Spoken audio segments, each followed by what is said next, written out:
오늘 주신 하나님의 말씀은 사사기 4장 4절부터 16절까지 말씀이 되겠습니다. 구약 성경 365면 사사기 4장 4절부터 16절까지 말씀입니다. 4절부터 16절까지 우리 함께 봉독하겠습니다. 그때 랍바돗의 아내 여선지 드보라가 이스라엘의 사사가 되었는데 그는 에브라임 산지 라마 베델 사이 드보라의 종려나무 아래 거하였고 이스라엘 자손은 그에게 나아가 재판을 받더라. 드보라가 보내어 아비노임의 아들 바락을 납달리 게데스에서 불러다가 그에게 이르되 이스라엘 하나님 여호와께서 이같이 명하지 아니하셨느냐? 이르시기를 너는 납달리 자손과 스불론 자손 1만 명을 거느리고 다볼산으로 가라. 내가 야빈의 군대장관 시스라와 그 병거들과 그 무리를 기손강으로 이끌어 내게 이르게 하고 그를 내 손에 붙이리라 하셨느니라. 바락이 그에게 이르되 당신이 나와 함께 가면 내가 가려니와 당신이 나와 함께 가지 아니하면 나는 가지 않겠노라. 가로되 내가 반드시 너와 함께 가리라. 그러나 내가 이제 가는 일로는 영광을 얻지 못하리니 이는 여호와께서 시스라를 여인의 손에 파실 것임이니라 하고 드보라가 일어나 바락과 함께 게데스로 가니라. 바락이 스불론과 납달리를 게데스로 부르니 1만인이 그를 따라 올라가고 드보라도 그와 함께 올라가니라. 모세의 장인 호밥의 자손 중 겐 사람 헤벨이 자기 족속을 떠나 게데스에 가까운 시아나님 상수리 나무 곁에 이르러 장막을 쳤더라. 아비노함의 아들 바락이 다볼산에 오른 것을 혹이 시스라에게 고하매 시스라가 모든 병거 곧 철병거 900승과 자기와 함께 있는 온 군사를 이방 하롯셋에서부터 기손강으로 모인지라. 드보라가 바락에게 이르되 일어나라. 이는 여호와께서 시스라를 내 손에 붙이신 날이라. 이에 바락이 1만 명을 거느리고 다볼산에서 내려가되 여호와께서 시스라와 그 모든 병거와 그 온 군대를 칼날로 쳐서 패하게 하시매 시스라가 병거에서 내려 도보로 도망한지라. 바락이 그 병거들과 군대를 추격하여 이방 하롯셋에 이르니 시스라의 온 군대가 다 칼에 엎드려졌고 남은 자가 없었더라. 아멘. 우리가 여호수아를 거쳐서 사사기를 지나가고 있는데 여호수아서와 사사기서 두 권만을 보고 판단할 때 당시 이스라엘의 신앙은 오늘날 이슬람 신앙의 색채와 크게 다르지 않았습니다. 이슬람의 부정적인 면을 그 당시 이스라엘의 신앙도 그대로 갖고 있었습니다. 일단 흑백 논리가 너무 분명했습니다. 우리 편이 아니면 적이다. 이방인들에 대한 적대적인 태도가 극단적입니다. 그들과는 어떤 교류도 하면 안 되고 결혼도 하면 안 되고 그들의 땅을 빼앗고 내어 쫓고 그들의 신을 섬기지 말라. 또 이방인과 전쟁을 벌이는 것은 당연한 것이고 심지어 그들을 죽이는 것을 그건 살인이 아니고 이 바람직한 일이다. 이런 식으로 보고 있습니다. 그래서 누가 이방인 몇 명을 죽였다, 어떻게 죽였다, 이것을 자랑스럽게 묘사하고 있는 것을 우리가 발견합니다. 그 예로 예훗이라는 사람이 모압 왕을 모살하는데 부채질하지 마시기 바랍니다. 예훗이 모압 왕에게 귓속말로 말하듯 하면서 칼을 빼내서 그의 배를 찔러 죽였다. 이런 구절이 이 사사기에 그대로 기록이 되어 있습니다. 마치 이것이 예훗의 이 의로움이고 그의 신앙이 증거인 것처럼, 그러니까 여러분 우리가 생각을 해보면 하나님의 말씀인 성경에 사람이 사람을 칼로 찌겨 죽인 사건이 마치 의로운 일처럼 묘사가 된 것은 우리가 그것을 어떻게 이해해야 되는가 하는 고민을 하지 않으면 그건 이상한 것입니다. 마치 우리가 그것을 그대로 보고 이 흉내내야 되는 것처럼, 그리고 그것뿐만이 아니고 다른 어떤 죄보다도 이방인의 신을 섬기는 것을 최악의 죄로 간주하고 그 죄에 대해서만 하나님이 진노하시는 것을 우리가 발견합니다. 이 사사기의 내용이 그것입니다. 이스라엘 백성이 범죄했다라고 말할 때 그 범죄의 내용은 이방인 신을 섬긴 것이고 여기에 대해서 하나님이 진노하셨다. 그래서 그들이 회개하고 돌아왔더니 하나님이 도와주시고, 또 그들이 죄를 지었다고 할 때 그 죄의 내용은 이방인의 신을 섬겼다는 것입니다. 10계명이 모두 10개의 계명으로 되어 있는데 9가지 계명은 거의 무시하고, 첫 번째 계명, 너는 나 이외에 다른 신을 내게 두지 말지니라, 이 계명만을 하나님이 심각하게 여기시는 듯한 그런 인상을 우리가 피할 수가 없는 것입니다. 그래서 이스라엘의 신앙이 아직 이 초보적이고 거의 원시적이고, 그들이 믿는 하나님은 부족적인 하나님이고, 그들이 갖고 있는 신앙은 결코 세계적인 신앙이 아닌 한 부족을 위한 신앙이라는 인상을 우리가 갖게 되는 것입니다. 오늘날 이슬람에 대해서 우리가 생각하는 것도 같은 것이 아닙니까? 이슬람은 자기 신앙을 받아들이지 않는 사람들을 모두 불신자로 매도하고 그들에 대한 적대적인 행위를 정당화하려고 하고, 이것이 여호수아서와 사사기에 나오는 유대인들의 신앙과 크게 다르지 않은 것입니다. 다행스러운 것은 유대인의 신앙이 이 수준에 머무르지 않고 계속해서 발전했다는 것입니다. 그래서 구약 시대를 거치면서 유대교는 깊이와 또 넓이를 더해가고 특별히 고난이라는 것을 겪으면서 이 고난의 유익함이 여기에 있습니다.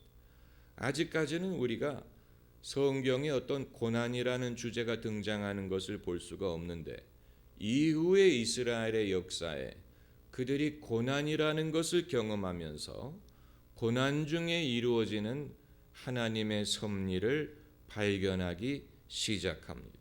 그래서 욥기라든가 시편이라든가 그리고 선지서를 통해서 유대인의 신앙은 깊이 있는 신앙으로 발전을 해 나갔고, 그리고 이제 신약 성경으로 건너오면서 크게 발전했습니다. 그래서 신약 성경에 비로소 원수를 대적하지 말고 원수를 사랑하라는 말씀이 나오고, 사마리아 사람이 이웃이 되줄 수 있다는 가르침, 또 하나님의 아들이 의인을 부르러 온 게 아니고 죄인을 부르러 오셨다는 사실, 또 하나님이 이 인류의 죄를 당신의 아들에게 담당하게 하셨다라는 것, 그리고 하나님이 그 비를 의인에게만 내려주는 게 아니고 악인에게도 내려주고, 햇빛을 의인에게만 비춰주는 것이 아니고 이 악인에게도 비춰주신다라는 말씀, 이와 같은 교훈이 신약 성경에 비로소 본격적으로 이 발전되기 시작한 것입니다. 그래서 기독교가 세계 어떤 종교와 비교할 수 없을 만큼 아주 높은 그런 가치관, 원수를 사랑하라, 원수를 축복하라, 이런 식으로 아주 높은 가치관을 갖게 되지 않았습니까? 이것은 예수 그리스도를 통해서 계시가 된 것입니다. 제가 여러분에게 드리는 말씀을 여러분이 오늘 다 이해하실지는 모르겠어요. 왜냐하면 우리는 이미 예수님의 가르침에 익숙하고 예수님의 가르침의 관점에서 구약 성경을 읽는 것이 습관화되었기 때문에 그냥 구약 성경에서 읽어 내려오게 되면 그 당시 신앙이 예수님이 가르친 신앙과는 색채가 굉장히 다른 이방인에 대해서 적대적이고 죄인에 대해서 아무런 어떤 긍휼이라든가 이런 것이 없는 굉장히 흑백 논리와 굉장히 엄한 그런 신앙이었다는 사실을 생각하면 와, 어떻게 이것이 예수님 그리스도에 이르는 이런 상태로 발전을 했을까 하는 의문을 한 번 정도는 가져보지 않는다면 성경을 이해하지 못하는 것입니다. 그리고 이제 예수 그리스도를 통해서 비로소 이 신앙이 세계 모든 사람의 신앙이 될 수가 있었지, 그 이전에 구약 성경만을 가지고서는 구약 성경은 유대인들만은 신앙이죠.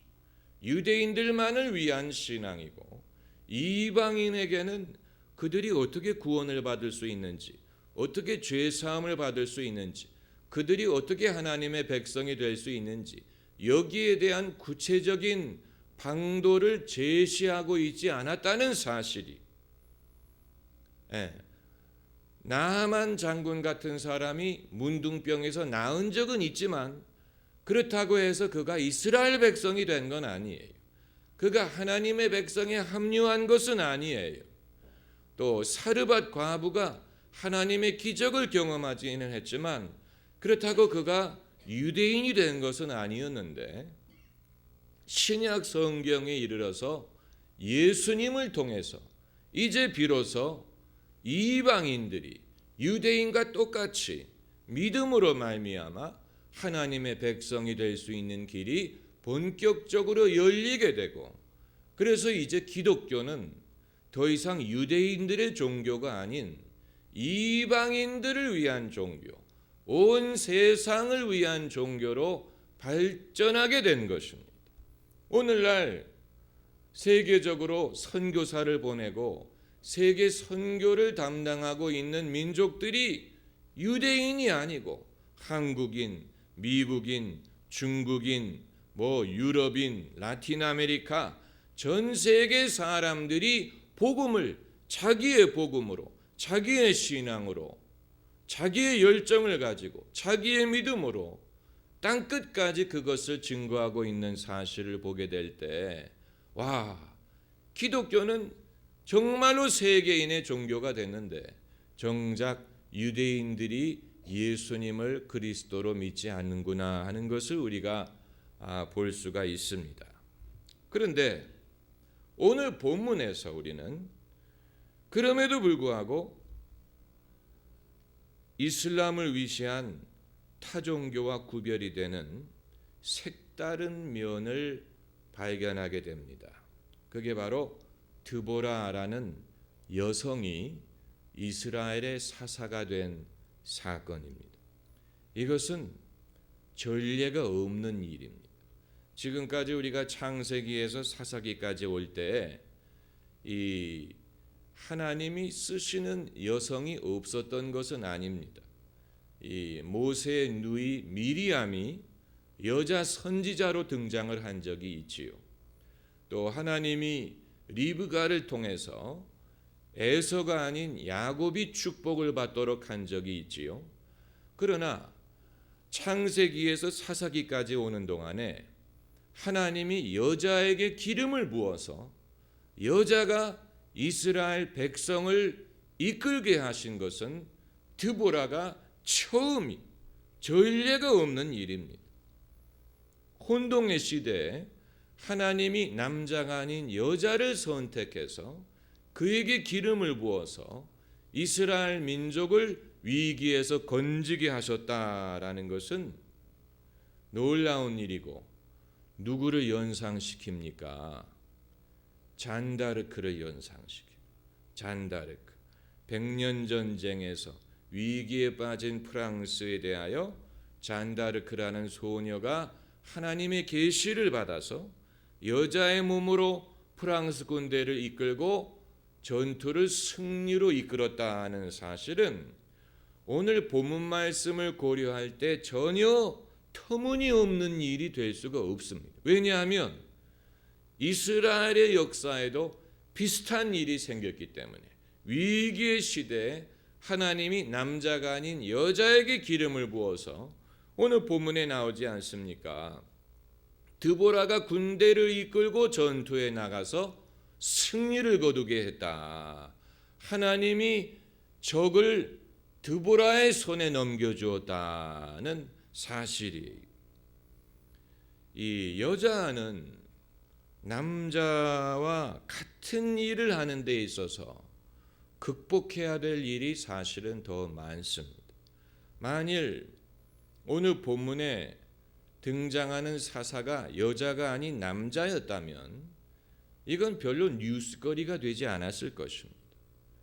남자 사사들은 늘 등장하는데 한 명 더 등장하는 것이 무슨 대단한 일이냐, 뉴스거리가 되지 않았을 것입니다. 오늘 우리가 이 말씀을 주목하는 이유는 남자가 아닌 여자를 하나님이 선택하셔서 지금까지 남자들이 하던 일을 여자에게 맡기셨기 때문에 그런 것입니다. 그렇기 때문에 궁금한 것은 드보라가 도대체 어떤 여자였기에 하나님이 그를 사사로 선택하셨을까?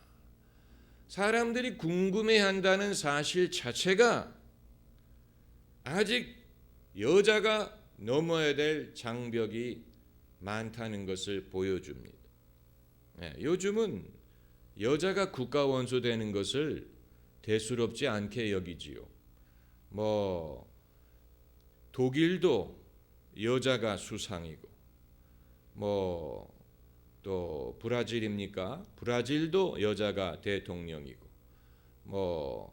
또 이런 식으로 그 세계 은행도 여자가 총재고, 이런 식으로 세상이 많이 바뀌었습니다만은 몇십 년 전만 해도 마가렛 대처가 영국의 총리가 됐을 때 사람들이 그것을 색다른 일로 여겼습니다. 그 이전에 골다 메이어라는 여자가 이스라엘의 총리였어요. 그것도 색다른 일이었지. 오늘 본문이 하나님이 왜 드보라를 선택하셨는지 이유를 설명하지 않습니다.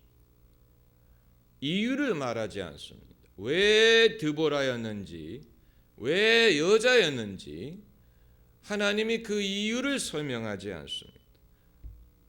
그 이유는 하나님만이 아십니다. 가장 큰 이유가 뭐겠습니까? 가장 큰 이유는 하나님 마음이라는 거예요. 내 마음이다. 하나님 마음이기 때문에 드보라를 선택하신 거예요. 거기에 대해서 무슨 추가의 설명이 필요하겠습니까? 하나님이 선택하신 것에 대하여 우리가 아무래도 이유는 드보라가 믿음이 좋고 드보라가 시대를 잘 타고났고 다 무의미한 일이 하나님이 원하셨기 때문에 선택, 그것처럼 큰 이유가 없습니다. 그렇지만 굳이 추가의 이유를 찾자면 당시 하나님이 구하실 수 있는 최고의 적격자였기 때문입니다. 이게 이제 중요한 것입니다. 적격자였기 때문에 드보라를 선택하신 거예요.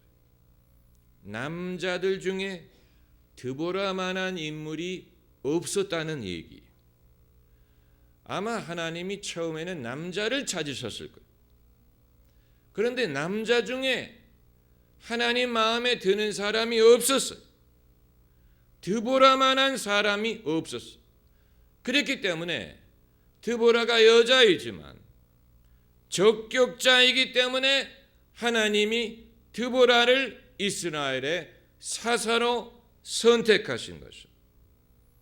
이것이 우리에게 시사하는 것은 오늘날 하나님이 쓰실 만한 인물이 되기 위해서 우리는 한 가지만 염려하면 됩니다. 적격자가 되는 것. 적격자가 되면 돼. 남자든 여자든 뭐 배경이 어떠하든 공부를 많이 했든 적게 했든 하나님이 쓰실 만한 인물이 되기 위해서는 한 가지만 염려하면 돼. 적격자가 되면 돼. 최고의 적격자가 되면 됩니다. 그렇게 되면 하나님만이 알아주시는 것이 아니고 사람들도 알아줄 수 있어. 특별히 이 시대는 더욱 그렇습니다. 야후가 구글에서 일하던 여자를 새로운 CEO로 영입을 했습니다. 그것도 임신한 여자를. 그 이유는 적격자이기 때문에 그래요. 어떤 남자 후보보다도 이 여성이 더 적합한 인물이기 때문에 선택한 것입니다. 펩시콜라는 여자인 것뿐만이 아니고 인도 출신인 인드라 누이라는 여성을 CEO로 영입했어요. 그 이유가 뭡니까? 한 가지, 적격자이기 때문에. 비즈니스 세상에서는 이윤을 추구하기 때문에 적격자를 판단하는 데 있어서 어느 누구보다도 더 정확하게 판단하는데, 교회나 신앙적인 면에서는 우리가 여전히 구태의연한 편견에 사로잡혀 있는 경우가 많아요. 이윤을 추구할 때는 사람들이 다른 것 생각하지 않아요. 그러나 그러지 않을 때는 사람들이 생각의 변화가 늦다는 것입니다. 오늘 본문을 보면 이 드보라가 어떤 사람이었는지 잠깐 말하고 있는데 4절에 그때 랍비돗의 아내 여선지 드보라가, 남편의 이름이 좀 발음하기가 어려워요.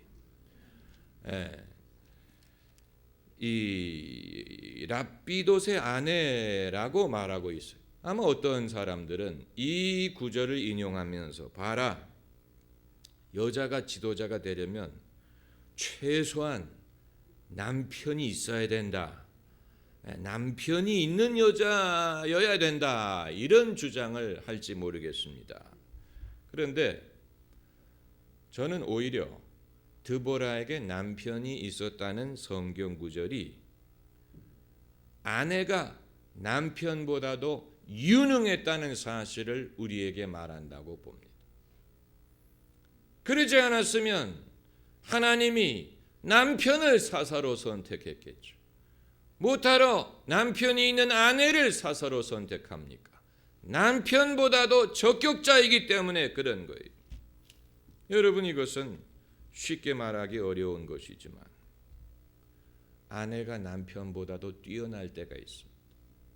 우리가 말하기 싫어하는 딸이 아들보다도 더 뛰어날 때가 있고 며느리가 아들보다도 더 뛰어날 때가 있고 목사 사모가 목사보다도 더 뛰어날 때가 있어요.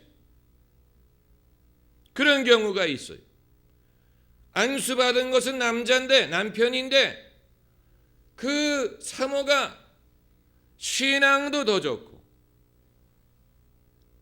가르치는 것도 더 잘하고 사람들과도 더 잘 어울리고 사역하는 데 있어서 더 유능한 경우가 있어요. 사람들이 그거 인정하려고 하지 않아요. 그러나 엄밀하게 봤을 때 여자가 남자보다도 더 유능한 경우 많아요. 신앙적인 면뿐만이 아니고 지적으로도 그렇고 실력으로도 그렇고 지도력에서도 그렇고 돈 버는 능력에서도 그럴 때가 있어요.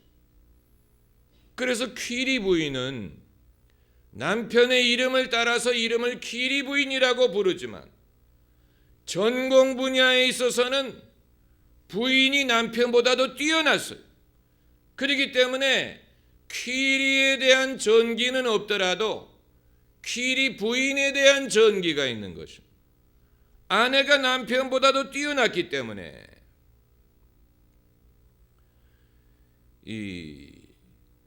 이런 상황에서 그래도 남자가 해야 되지 않느냐, 이런 것을 따지는 것은 하나님 나라뿐만이 아니고 모든 면에 있어서 아주 비효율적인 것입니다. 오늘 본문에서 훌륭한 사람은 그러므로 드보라의 남편 랍비도십니다. 왜 그가 훌륭하냐? 하나님이 자기의 아내를 사용하시도록 하나님에게 순종하고 협조했기 때문이에요. 할렐루야. 얼마나 대단합니까? 만약에 그가 왜 남자인 내가 아닌 여자인 내 아내가 사사가 되느냐, 못마땅하다, 나는 협조하지 않겠다, 이렇게 하지 않고 이 하나님이 아내를 통해서 역사하시는구나 하는 것을 알고 협조했기 때문에 드보라가 사사의 일을 할 수가 있었던 것입니다. 여러분, 우리는 외조라는 말을 더 이상 쓰면 안 돼. 왜 아내가 남편을 돕는 것은 내조라고 하고 남편이 아내 돕는 것은 외조라고 부릅니까? 마치 아내가 내조하는 것은 당연한 일이고 남편이 외조하는 것은 인심 쓰는 것처럼. 이 웃지 않는 분들은 전부 다 아들 두신 분들이. 왜 구별을 하느냐는 거예요. 왜 구별을 해? 아내가 돕는 것은 당연한 거고 남편이 돕는 것은 인심 쓰는. 그렇지 않습니다. 그렇지 않아요. 남편이 하든 아내가 하든 돈을 잘 벌 수 있는 사람이 버는 것이 그 집에 유익한 거예요. 아내가 하든 남편이 하든. 마가렛 대처가 그 남편이 외부 사람들 보기에는 새님처럼 보였을지 몰라요. 좀 그렇게 생겼어요. 안경도 큰 안경을 쓰고 몸집도 크지 않고 아마 사람들 보기에 철의 여인이라고 불리는 마가렛 대처를 외조하는 남편이기 때문에 좀 새님처럼 생각했을지 모르지만 마가렛에게는 일평생 힘이 되는 기둥과 같은 존재였어요.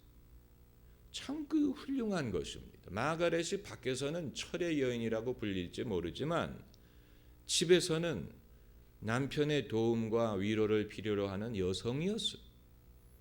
그리고 그 남편이 그런 역할을 해 주었습니다. 영화 철의 여인을 보면 마가렛 대처가 얼마나 자기 남편을 의지하고 얼마나 남편이 먼저 세상을 떠난 다음에 얼마나 그를 생각하고 그리워하는지를 보여주고 있는데, 그러니까 리더로 쓰임을 받는다고 해서 여자가 아닌 게 아니에요. 남자가 리더로 쓰인다고 해서 남자가 더 우수한 남자가 아닌 것과 마찬가지입니다.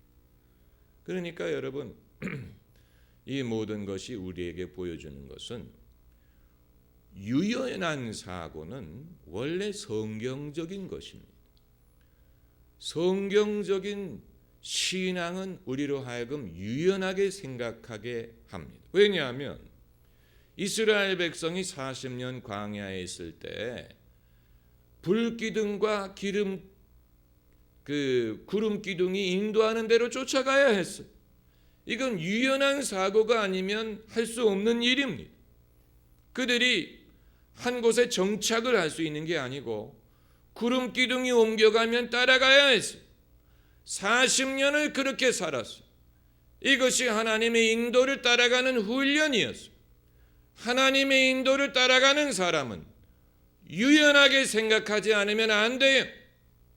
내 고집, 내 경험, 내 생각, 내 의견을 주장하는 사람은 하나님의 인도를 따라갈 수가 없어요. 하나님의 인도를 따라가기 위해서는 내가 지금까지 옳다고 생각했던 것이라도, 내가 지금까지 익숙하고 당연하다고 생각하던 것이라도 접어야 돼. 버릴 수 있어야 돼.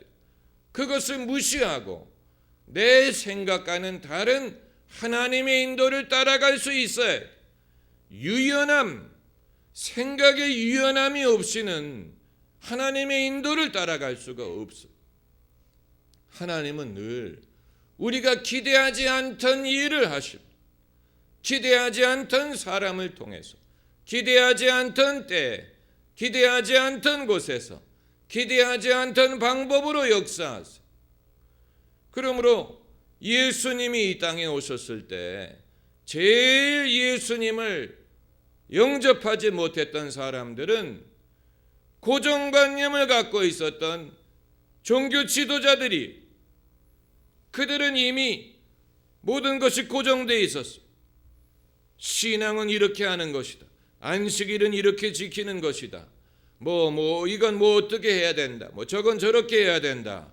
이런 고정관념을 벗어날 수가 없었기 때문에 갈릴리의 목수 출신인 예수님에 대하여 그들은 늘 편견을 갖고 있고 예수님이 하시는 일을 이해하지 못했고 받아들이려고 하지 않았어요. 누가 예수님을 받아들였느냐? 그런 기득권이라든가 고정관념이 없었던 사람들, 거기서 제외되어 있었던 사람들, 이런 사람들에게는 예수님이 하시는 일은 하나님의 사랑이요, 구원이요, 능력이요, 천국이요, 죄인에 대한 복음이요, 기쁜 소식이요, 하나님 나라가 임하는 것이었죠. 그들이 그것을 받아들였어요. 그들이 하나님의 일을 쫓아갈 수가 있었어요. 그들이 초대교회의 주역이 됐어요. 베드로를 위시한 이 모든 사람들은 하나같이 자기의 어떤 고정관념이나 편견이나 선입관이나 이런 것에 좌우되지 않고 하나님이 새롭게 하시는 일들을 이해하고 좋아하고 받아들이고 그 일에 합류할 수 있었던 사람들이,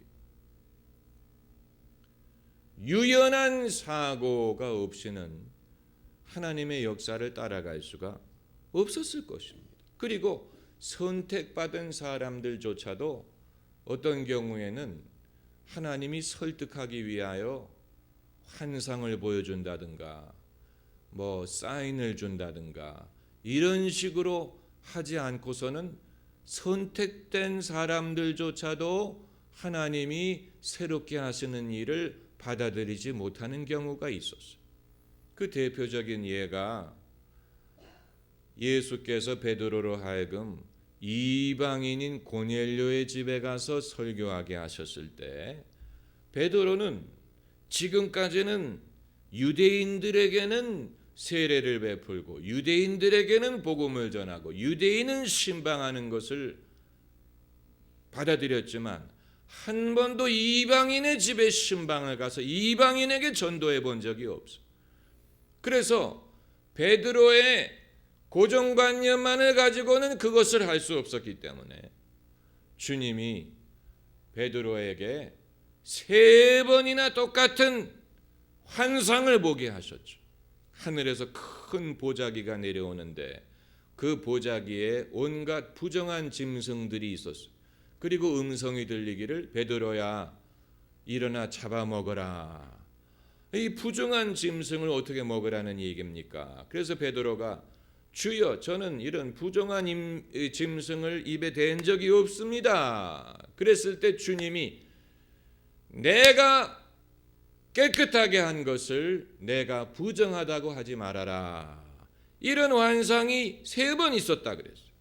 그리고 고넬료의 집에서 사람이 찾아왔다는 소식을 듣고 주님이 나로 하여금 이방인을 부정하게 여기지 않고 그들에게도 복음을 전하게 하시는구나 하고 그의 집에 찾아가서 복음을 전했더니 아니나 다를까 말씀을 듣는 중에 성령이 그 이방인들에게 내려오는 것을 보지 않습니까? 그래서 이들이 우리와 같이 성령을 받았는데 누가 이들에게 세례 줌을 금하겠느냐 하고 베드로가 그 환상이 없었으면 결코 하지 않을 이방인에게 세례를 주고 같이 형제자매로 교제하는 것을 할 수가 있었던 이런 생각의 유연성이 사람의 어떤 성격에 좌우되는 것도 아니고 그 사람의 어떤 됨됨이에 좌우되는 것도 아니고 하나님의 인도에 대한 순종이 생각의 유연성을 가져온다는 것입니다. 생각의 유연성. 우리는 여전히 많은 편견을 갖고 있습니다. 남자도 그렇고 여자도 그래요. 여자에 대해서 편견을 가장 많이 갖고 있는 사람이 여자예요. 여자를 제일 못마땅하게 생각하는 사람이 여자예요. 여자를 제일 많이 구박하는 사람도 여자예요.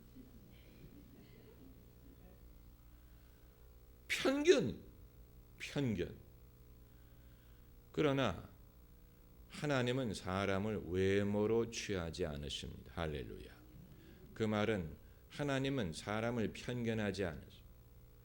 사람을 이방인이든 유대인이든 처음 믿은 사람이든 오래 믿은 사람이든 사람은 그런 것으로 하나님 앞에 프리미엄을 가질 수 없습니다.